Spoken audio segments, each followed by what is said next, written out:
take passengers. Go away. Yes. Good morning, welcome, good afternoon, good evening. Welcome back to the Nürburgring. Welcome to Sabine Schmidt's curve at the Nürburgring Nordschleife at the first corner. And the first, I would almost say, car spotting video of the year, but more importantly, the high performance industry pool session on a Wednesday when the track is closed for public, and today is actually Wednesday. This means that most likely there is going to be a high performance industry pool where manufacturers get the opportunity to test out their cars flat out. They actually allow, I believe, like 2 cars out every hour or maybe every half an hour, so they're gonna have a clean track. Lap timing is kinda allowed, so it gives the manufacturers opportunity to gauge how fast their cars would be for a potential lap record attempt. Now today, Ford Mustang GTD was running on the track. I didn't have time to spot it like I would do otherwise because I was actually moving houses. Some personal update, because for the last 7 years, actually 8 years I think, I've been living in Nürburgring, but now we moved away somewhere further away, almost 20 minutes away. Anyway, let's see what kind of cars we'll be driving today or are driving, because the thing is, I think they're running already for an hour, so we have another hour left to see, because, well, I was moving houses. Let's see what will come and happen. Maybe we can clock some as well. It's been a while and I switched to my phone because, well, my phone has actually better zoom quality and I can use it to lap time cars, but at this point we're better off like doing some nature spotting of the birds. Why did the crow cross the track?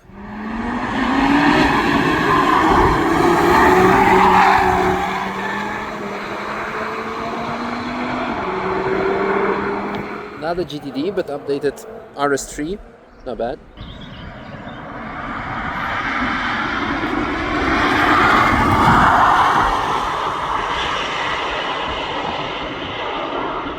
I guess our wait got rewarded. Bring it on.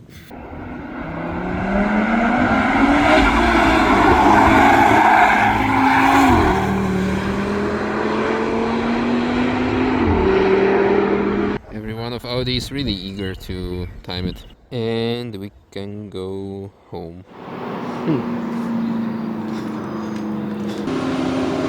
That's the new M5, I guess. The M3 Touring facelift.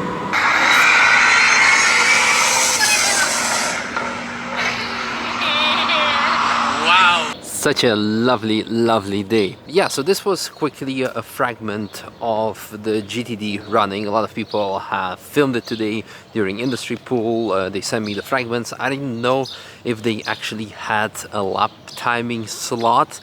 I know Dirk Müller was driving, the same driver that recently drove, or last year drove, the Evija X, the Lotus, and he also was doing the Ford GT. He was doing a lot of actually lap records. Very fast guy, very humble guy. Again, I don't know if he did something. I know that they're gunning for the first US car to be sub 7, of course. Probably maybe even potentially beat, well, GT3 RS lap time would be difficult, but GT3 for sure. It would be interesting, definitely. Let's go home and check out what lap times some cars did. And also, yeah, we just saw the new M2, I guess, already, G87, or at least maybe some LCI update of the G87 series, like just the 2 series, the G series, and the new M5 and the facelift of the M3 Touring. So interesting, it's good to see that the car industry is set in motion.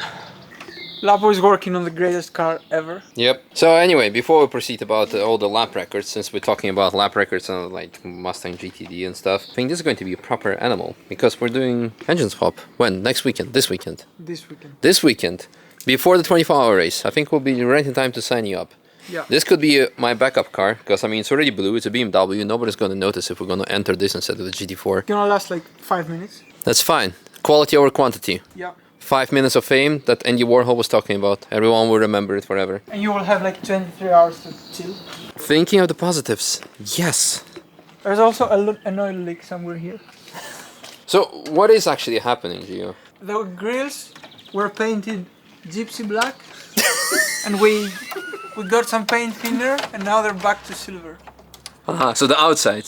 Yes, but it's also like cloud silver because they were sanded before they were painted gypsy black.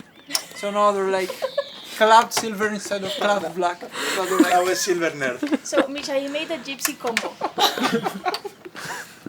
Alright, are you gonna run CFD on this? You have a brand new radiator, ready for that extra horsepower. You have different shocks as well, or what? Camber plates? You're full on camber gang. Weapon with the E90 wheels. Damn boy. Yellow calipers. Got that going for him. Don't zoom into stuff, because you will notice like all the things that are wrong with it. Like what? Everything. It's not clipping. Why? Looks empty. No, it has water. It's until here. Oh. Halfway. Halfway. We're halfway there. 10 hours later. Don't touch this one. it's glued in. Whoa,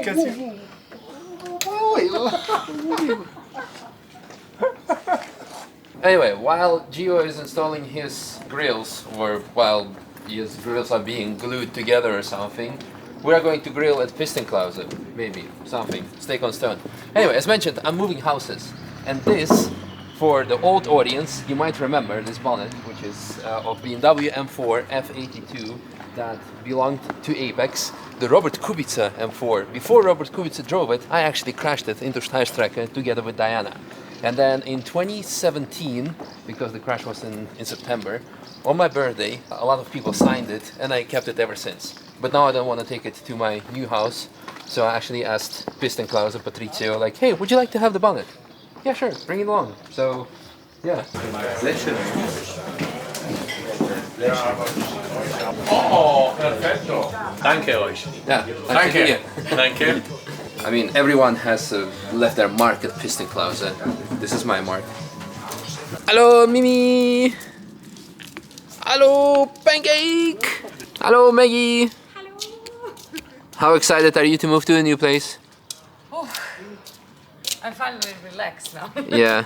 Anyway, a bit of more weapon. The grill, it's now being tie wrapped, and then I think it's glued together, and I don't know what else.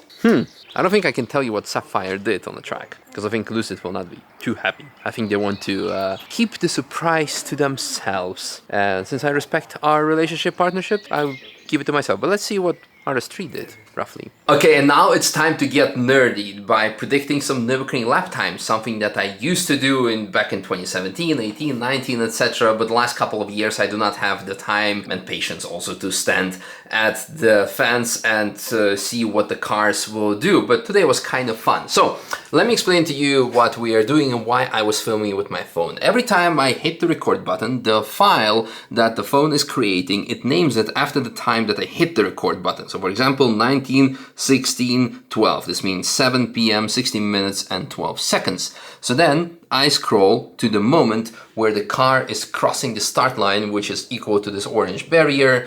It takes 5 seconds, so I add those 5 seconds to the actual time of the video fragment. So it gives us 19, 16 and 17.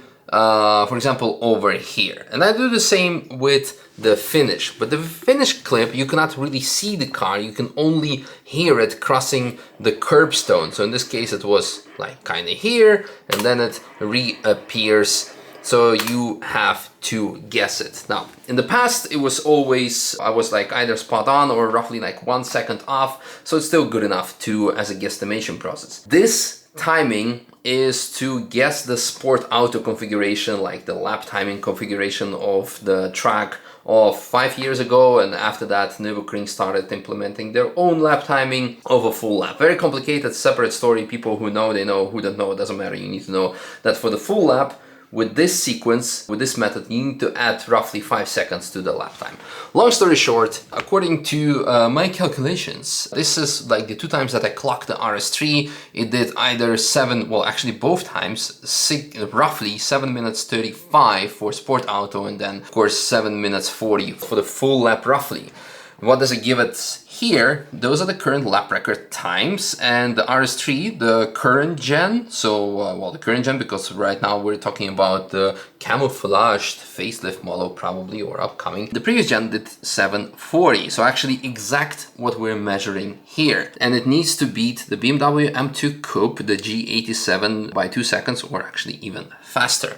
Now, important to mention here is that the RS3 did it in 2021, before the construction works on the main straight, I believe, so the track has gotten definitely faster after those renovations. But of course also since last year we have the foxhole curb, so it's maybe gotten a bit slower or a bit tricky, not by a lot, but still we need to see what it's taken into account. So there is just that, and I don't think it's gonna matter much, those lap times. And most importantly, that these lap times, of course the car is going slowly through the cones and then starts accelerating, whereas during a lap record attempt it goes full send, yeet.